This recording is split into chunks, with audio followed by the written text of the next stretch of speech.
Simulan natin ang ating pagdiriwang sa ngalan ng Ama, ng Anak at ng Espiritu Santo. Amen. Ang pagpapala ng ating Panginoong Jesucristo, ang pag-ibig ng Diyos Ama, at ang pakikipag-isa ng Espiritu Santo naway sumainyo. At sumayo rin. Mga kapatid, aminin natin ang ating mga kasalanan upang tayo'y maging marapat na gumanap sa banal na pagdiriwang. Inaamin ko sa makapangyarihang Diyos at sa inyo mga kapatid, na lubha akong nagkasala sa isip, sa salita, sa gawa, at sa aking pagkukulang. Kaya sinasamo ko sa mahal na Birheng Maria, sa lahat ng mga anghel at mga banal, at sa inyong mga kapatid, na ako'y panalangin sa Panginoong ating Diyos. Gawaan tayo ng makapangyarihang Diyos. Patawarin tayo sa ating mga kasalanan at patnubayan tayo sa buhay walang hanggan. Amen. Panginoon, kaawaan kami. Panginoon, kaawaan mo kami. Kristo, kaawaan mo kami. Kristo, kaawaan mo kami. Panginoon, kaawaan mo kami. Panginoon, kaawaan mo kami. Manalangin po tayo.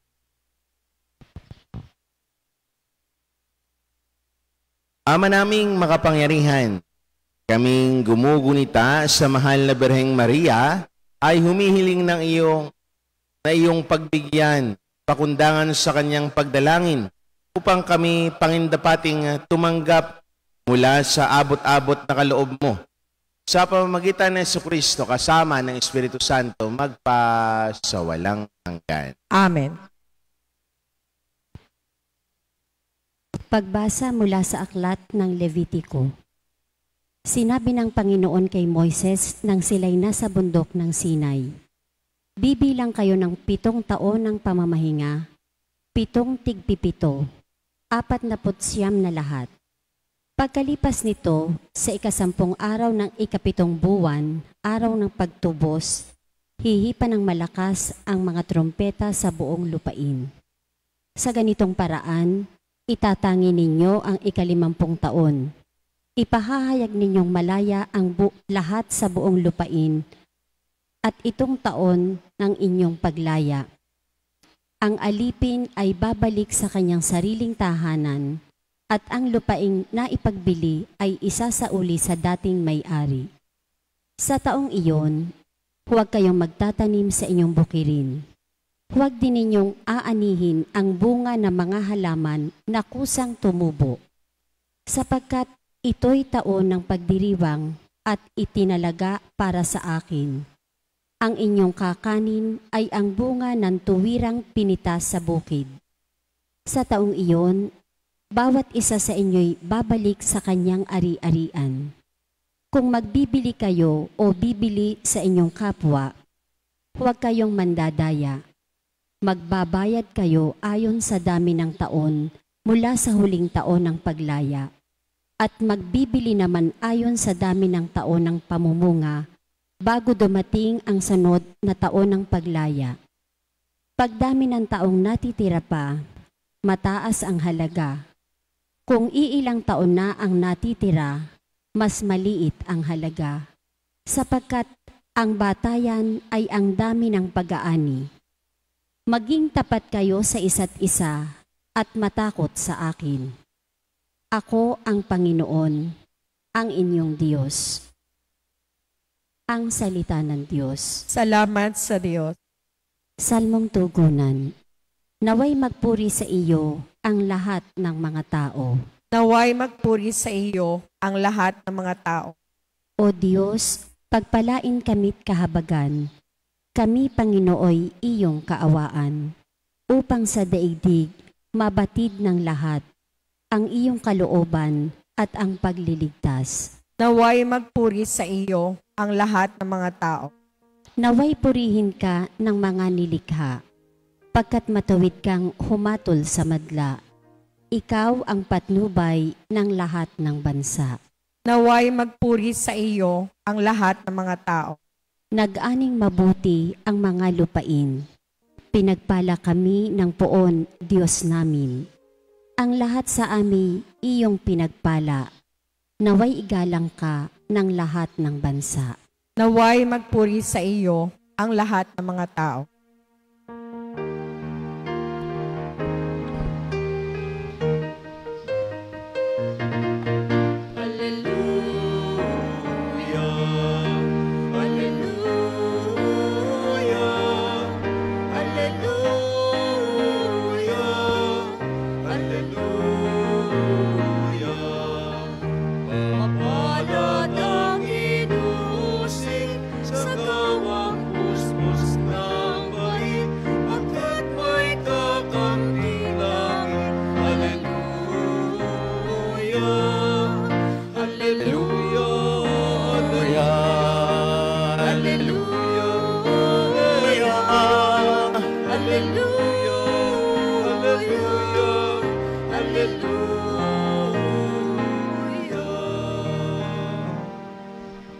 Sumainyo ang Panginoon. At sumayo rin. Ang mabuting balita ng Panginoon ayon kay San Mateo.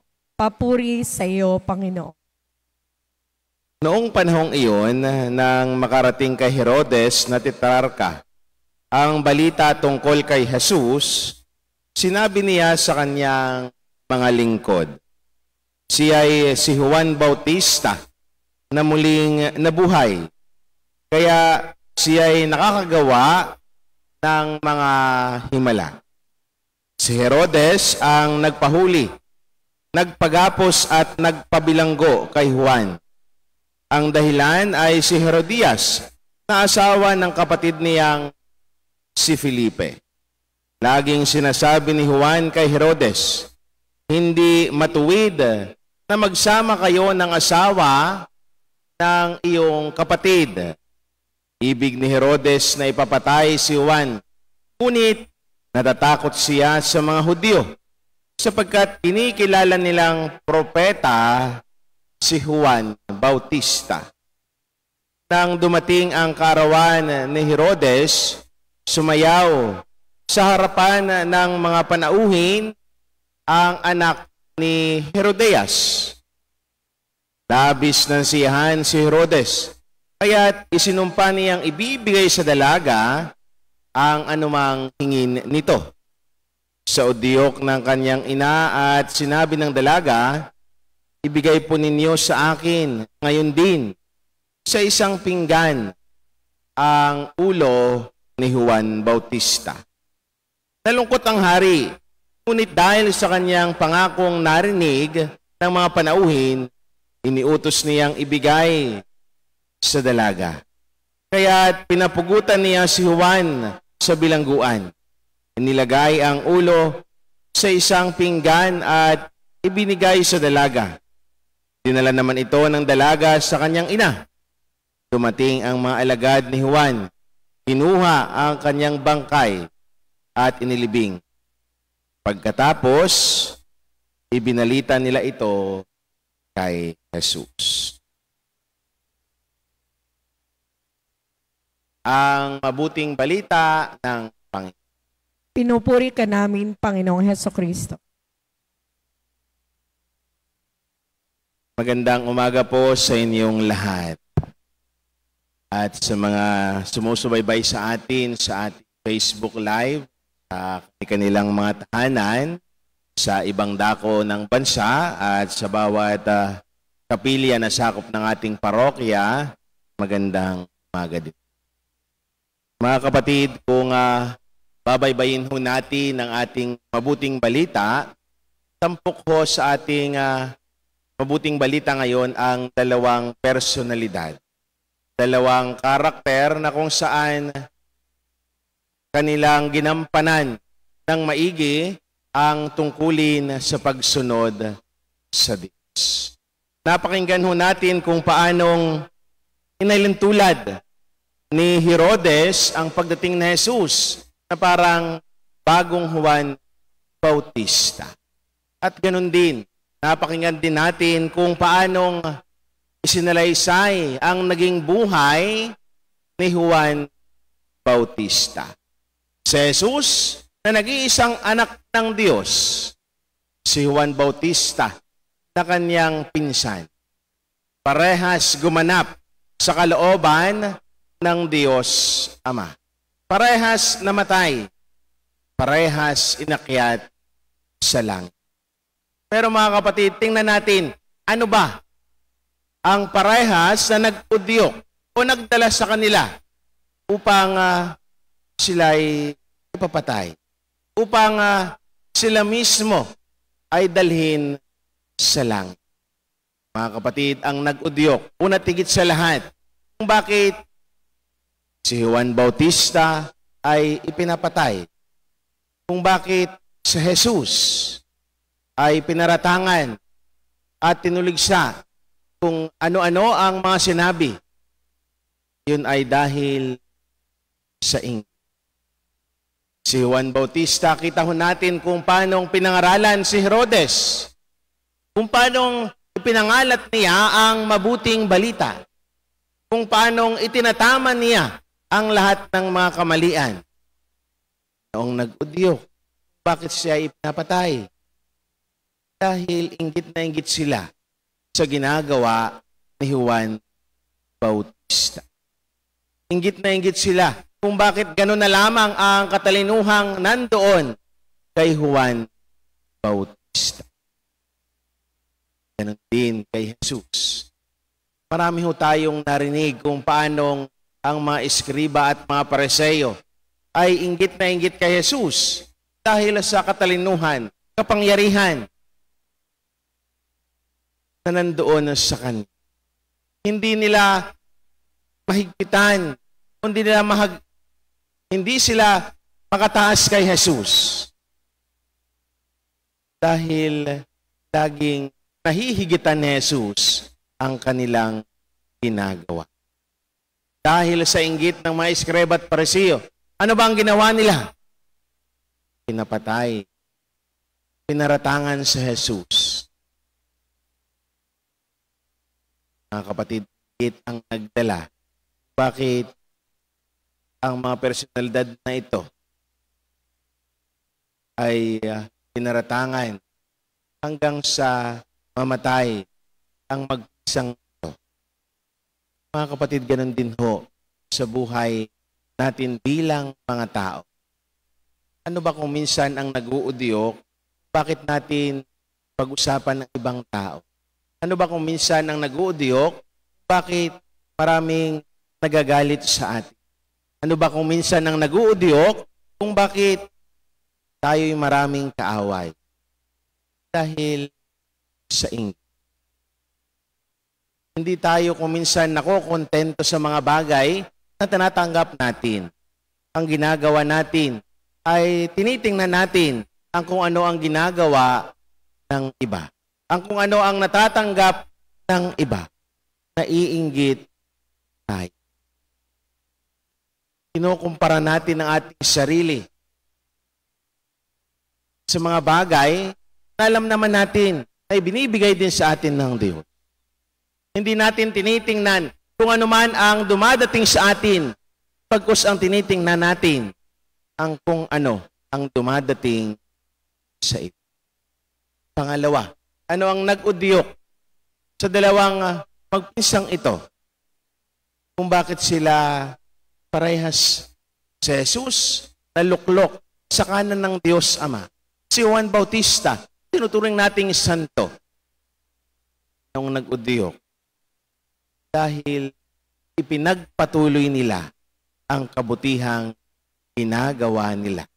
Yun ang nag-udyok kung bakit sila naroon sa langit. Kung bakit si Jesus ay nakaupo sa kanan ng Diyos Ama. Bakit si Juan Bautista ay naging santo? Dahil mga kapatid, sa kabutihan. Hindi inalintana ang kung anuman ang sasabihin ng iba. Hindi inalintana kung anuman ang paninira ng iba.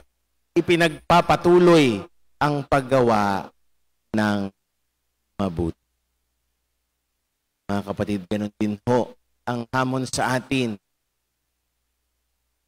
Sa buhay natin, pagtahak sa ating landas patungo sa kaharian ng langit. Ang kinakailangan natin ay gumawa ng kabutihan. Kahit gaano pa man tayo iniusig kahit gaano pa man tayo pinag-uusapan, kung alam natin sa ating mga sarili na tayo mismo gumagawa ng kabutihan, hindi tayo matatakot. At the end of the day, ang kabutihan natin ang magsasabi na tayo ay karapat-dapat sa kaharian ng Diyos. Nang tayo ay karapat-dapat na iakyat sa langit. Hindi ang magsasabi ay yung mga sinasabi ng iba. Pagpos ang ating mismong ginagawang kabutihan. Mga kapatid, paalala sa atin na Jesus sa mabuting balik. Huwag sana tayo ay malugmok dahil sa mga taong umuusig sa atin. Huwag sana tayong panghinaan ng loob dahil sa mga taong tumutiligsa sa atin. Pagpos, mas lalo tayong maging malakas ang loob dahil alam natin na tayo ay gumagawa ng kabutihan. Dahil alam natin na tayo ay naglilingkod sa Diyos. Dahil alam natin na iniaalay natin ang ating mga sarili sa Kanya. Harinawa, sa pamamagitan ni Juan Bautista at ni Jesus, na bugtong na anak ng Diyos, ang mga halimbawa nila ng tunay at tapat na paglilingkod, ng tunay na paggawa ng kabutihan, ay atin ding masundan. Sa ganon, ang kinamtan nilang pag-akyat sa langit ay makamtan din natin dahil tayo mismo sumunod tayo sa kanila. Dahil tayo mismo ang pinangibabaw natin ay paggawa ng isang magandang umaga sa inyong.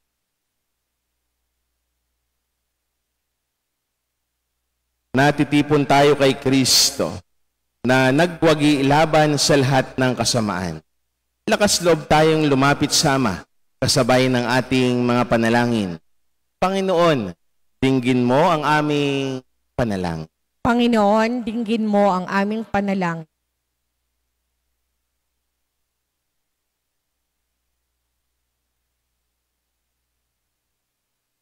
Ang simbahan, naway mapanibago at magbigay saksi sa mga tamang pinahahalagahan sa buhay upang makatulong na maitindig ang mundong nasadlak sa pagkakasala.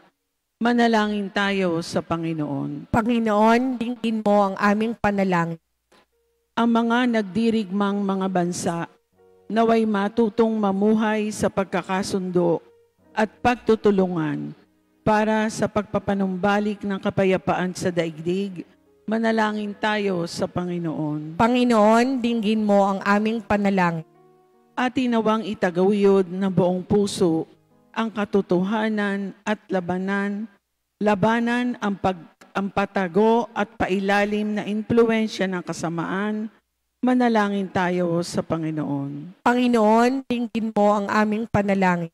Ang mga may sakit, naway tumanggap ng kasiyahan ng pag-ibig ng Diyos mula sa mga taong kumakalinga sa kanila. Manalangin tayo sa Panginoon. Panginoon, dinggin mo ang aming panalangin. Ang mga tapat na yumao, naway makarating sa pangakong walang hanggang tahanan. Manalangin tayo sa Panginoon. Panginoon, dinggin mo ang aming panalangin.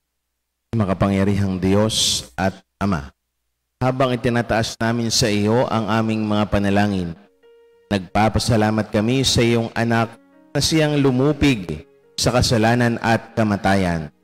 Siya na ang nabubuhay at naghahari kasama mo at ng Espiritu Santo. Amen.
Manalangin kayo mga kapatid upang paghahain natin ay kalugdan ng Diyos, amang makapangyarihan. Tanggapin nawa ng Panginoon itong paghain sa iyong mga kamay, sa kapurihan niya at karangalan sa ating kapakinabangan at sa buong sambayanan niyang banal.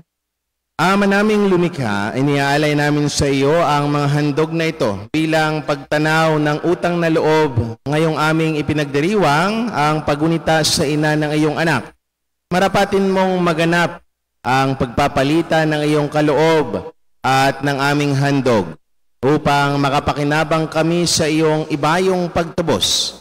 Sa pamamagitan ng Jesucristo kasama ng Espiritu Santo, magpasawalang hanggan. Amen. Sumainyo ang Panginoon. At sumaiyo rin. Itaas sa Diyos ang inyong puso at diwang. Itinaas na namin sa Panginoon. Pasalamatan natin ang Panginoon na ating Diyos. Marapat na siya'y pasalamatan.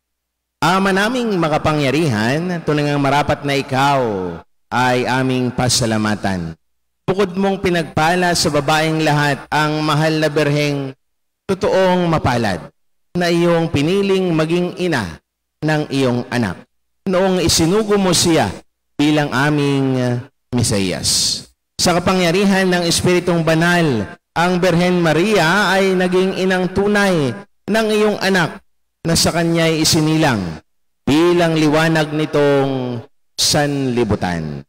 Kaya kaysa ng mga anghel na nagsisiawit ng papuri sa iyo nang walang humpay sa kalangitan, kami nagbubunyi sa iyong kadakilaan. Santo, Santo, Santong Panginoon Diyos ng mga hukbo, napupuno ang langit at lupa ng kadakilaan mo, o sana sa kaitaasan. Pinagpalang na paririto sa ngalan ng Panginoon, o sana sa kaitaasan.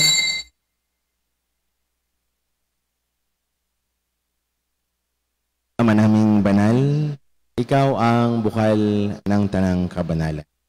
At sa pamamagitan ng iyong Espiritu, gawin mong banal ang mga kaloob na ito upang para sa amin maging katawan at dugo ng aming Panginoong Jesucristo. Bago niya pinagtiis ang kusang loob na maging handog, hinawakan niya ang tinapay, pinasalamatan kaniya, pinaghati-hati niya iyon iniabot sa kanyang mga alagad at sinabi, tanggapin ninyong lahat ito at kanin. Ito ang aking katawan na ihahandog para sa inyo.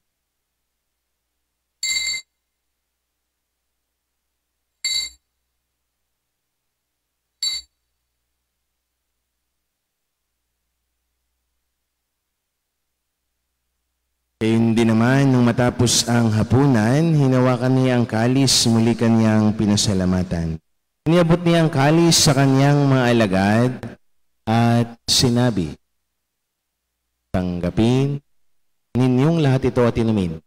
Ito ang kalis ng aking dugo, ng bago at walang hanggang tipan. Ang aking dugo ay ibubuhos para sa inyo at para sa lahat, sa ikapagpapatawad ng mga kasalanan. Gawin niyo ito sa pag-alaala sa akin.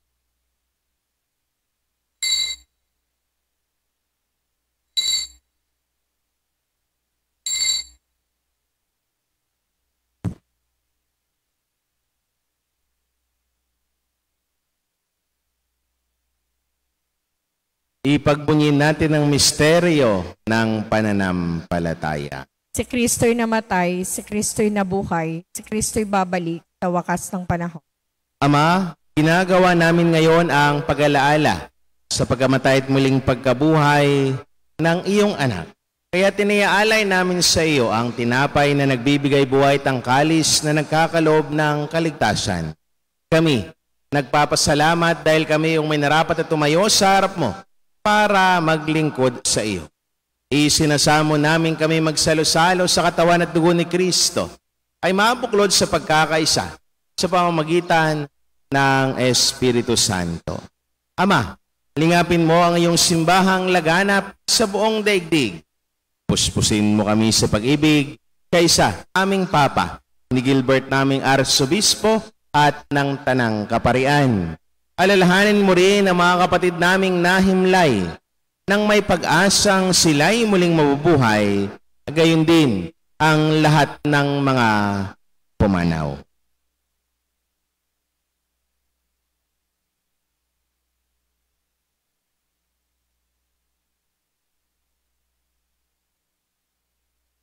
Kawaan mo sila at patuloyin sa iyong kaliwanagan. Kawaan mo at pangindapating kaming lahat na makasalo sa iyong buhay na walang wakas. Kaysa ng mahal na Birheng Maria na ina ng Diyos. Kaysa ni Poong San Jose. Kaysa ng mga apostol at ng lahat ng mga banal na namuhay dito sa daigdig ng kalugod-lugod sa iyo. May pagdiwang naman namin ang pagpupuri sa kararangal mo sa pamamagitan ng anak na aming Panginoong Heso Kristo. Sa pamamagitan ni Kristo, kasama niya at sa Kanya, ang lahat ng parangal papuri sa iyo, Diyos, amang makapangyarihan, kasama ng Espiritu Santo, magpa sa walang hanggan.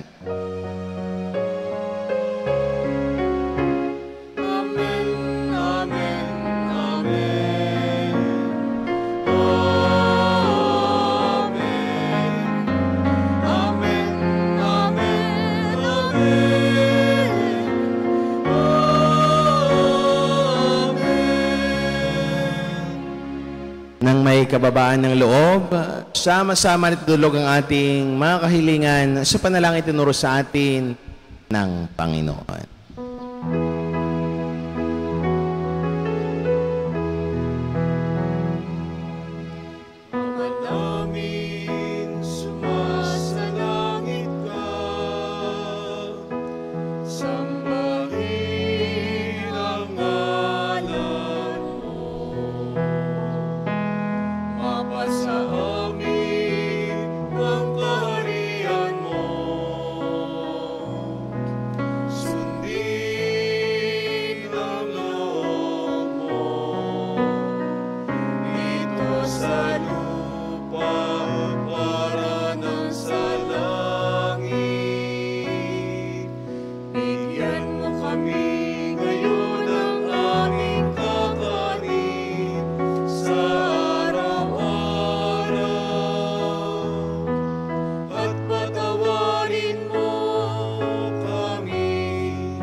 Hiniling namin kami yadiya sa lahat ng masama. Pagkalooban ng kapayapaan araw-araw, iligtas sa kasalanan talayo sa lahat ng kapahamakan. Samantalang aming pinanalabikan ang dakilang araw ng pagpapahayag ng tagapagligtas naming si Heso Kristo. Sapagkat iyo ang kaharian at ang kapangyarihan at ang kapurihan, magpakailanman. Amen. Panginoong Heso Kristo, sinabi mo sa iyong mga apostol, kapayapaan ang iniiwan ko sa inyo. Ang aking kapayapaan ang ibinibigay ko sa inyo. Tunghayan mo ang aming pananampalataya at huwag naman ang aming maraming pagkakasala. Pagkalooban mo kami ng kapayapaan at pagkakaisa ayon sa iyong kalooban, kasama ng Espiritu Santo, magpa sa walang hanggan. Amen. Ang kapayapaan ng Panginoon ay laging sumainyo. At sumayuri. Magbigayan kayo ng kapayapaan sa isa't isa. Peace be with you. Kordero ng Diyos na nag-aalis ng mga kasalanan ng sanlibutan, maawa ka sa amin. Kordero ng Diyos na nag-aalis ng mga kasalanan ng sanlibutan, maawa ka sa amin. Kordero ng Diyos na nag-aalis ng mga kasalanan ng sanlibutan, ipagkaloob mo sa amin ang kapayapaan.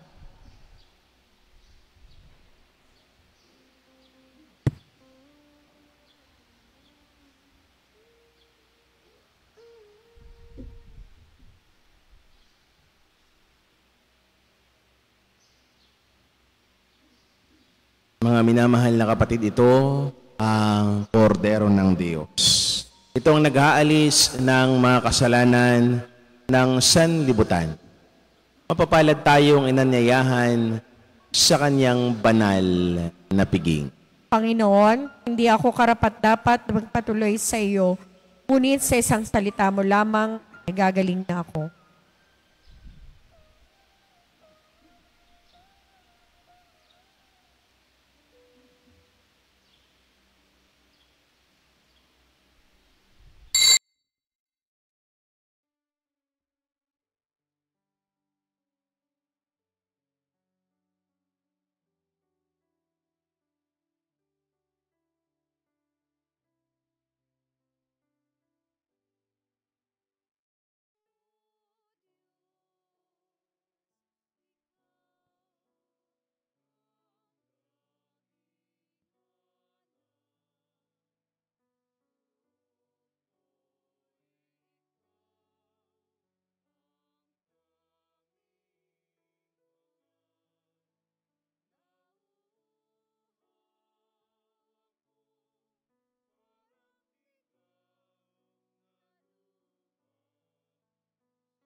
Manalangin po tayo.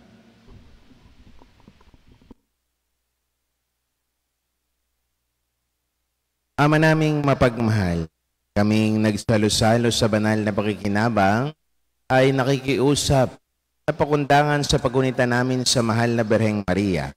Marapatin mong kami makadulog sa iyong piging sa kalangitan. Sa pamamagitan ng Jesucristo kasama ng Espiritu Santo magpa sa walang hanggan. Amen. Sumainyo ang Panginoon. At sumayo rin. At pagpalain kayo ng mawain mapagmahal at makapangyarihang Diyos. Sa ngalan ng Ama, ng Anak at ng Espiritu Santo. Amen. Ang banal na misa ay naialay na. Taglay ninyo ang kapayapaan at pag-ibig ni Kristo. Salamat sa Diyos.